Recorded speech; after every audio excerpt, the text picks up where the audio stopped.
Arsène Kamango, je suis un artiste, je suis dans le cinéma, je suis dans les médias, je suis dans l'événementiel, donc dans le monde culturel en général. Bref, je suis un artiste. Dans ma jeunesse, à l'école et tout, j'ai fait du théâtre, j'ai fait beaucoup de théâtre. Et puis j'ai même écrit mes propres théâtres. Le cinéma, c'est ce qui permet à donner l'identité de tout un peuple. Les États-Unis se sont montrés grands à travers le cinéma. Quand on regarde un film comme Rambo, le Rambo là, c'est les États-Unis personnifiés. Les États-Unis gagnent partout, c'est ça, c'est les États-Unis qu'ils ont montré. Le cinéma cherche à montrer l'identité d'un peuple, d'une nation. C'est pour ça qu'on parle du 7e art. Et c'est pour ça que c'est très important. C'est pour ça que vous voyez des peuples comme les Américains investir beaucoup d'argent dans le cinéma. Parce que le cinéma montre le monde, montre ce que vous êtes, montre votre grandeur.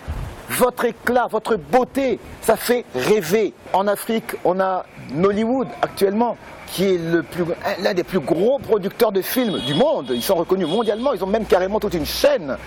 Il y a l'Afrique du Sud qui n'est pas en lice. Il y a le Kenya. Au Kenya, il y a cette actrice, Lupita Nyong'o, qui a joué dans ce grand film Black Panther, qui est le plus gros blockbuster qui a même battu Titanic actuellement.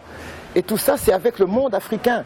Donc, il y a de l'espoir. Il y a eu une série télévisée qui s'intitulait Mamou et Tatou, qui a eu plus de 100 épisodes. Il y a eu une série télévisée dont j'étais moi-même scénariste et acteur, qui était Hôtel Kinshasa. Il y a eu une autre, j'ai aussi joué pour des amis, j'ai joué dans quelques films. Et puis, il y a le film Villa Matata, que j'ai écrit, donc j'ai donné l'idée, et puis qu'on a coécrit avec un ami, Ronnie Kabwika, qui l'a réalisé d'ailleurs. C'était notre plus gros projet, parce que c'est un long métrage, c'est Villa Matata. Vous vous souvenez que je vous avais dit que j'avais un plan en béton pour nous faire gagner du fric. Et l'un de vous deux doit mourir.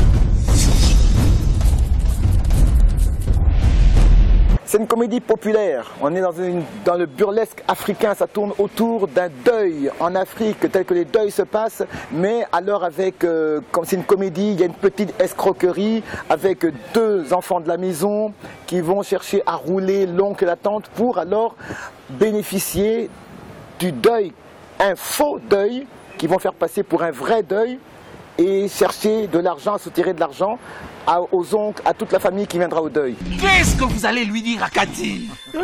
Que c'est toi qui es à la base de la crise financière mondiale. Et que c'est toi qui es la base de la mort de Kadhafi. Que le 11 septembre c'était encore toi. Et que même la mort de Lumumba, c'est toujours toi. Lâche. Arrêtez. Dis donc. Ouais. Va prendre la lame des rasoirs de Papa Bambata. La lame de rasoir. Yes. Simplement pour vous dire déjà, j'ai écrit la première ébauche en 2003. Et après des années et tout, après qu'on l'ait retravaillé avec Ronnie Kabwika, on l'a tourné en 2013. Ce qui veut dire qu'il y a eu 10 ans qui se sont passés avec toutes sortes de péripéties parce que manque de soutien, manque de producteurs, il fallait trouver ceci, il fallait trouver cela, il fallait... Enfin, le gros problème, ça a été la production, les soutiens. Nous avons fait ça à nos propres efforts. C'était pas évident, mais on l'a fait. C'est simple, les gouvernements nous ont abandonnés. Parce que quand le gouvernement, le ministère de la Culture et d'autres instances ne soutiennent pas le monde culturel, mais on ne peut pas, ce sera difficile pour percer. On a besoin du soutien des autorités, du gouvernement pour embellir, pour aller monter tout ça. Je vous donnerai un simple exemple. On parle, par exemple, de taboulé à l'Olympia. Mais tout ça, derrière tout ça, c'était le gouvernement qui était derrière, pour ne citer que ça. Je parle même du combat Foreman. Le gouvernement était derrière. Mais dans le cinéma, il n'y a rien. Et c'est pour ça qu'on a ces grosses difficultés. Continuer à sortir mes films. Parce que, je précise, je suis scénariste. J'écris moi-même. Et je joue. Je crée mes scénarios. Je les écris, je les joue. Alors pouvoir les produire. Ce serait mon plus grand rêve actuellement. Africa 24 permet à ce qu'on puisse se faire découvrir.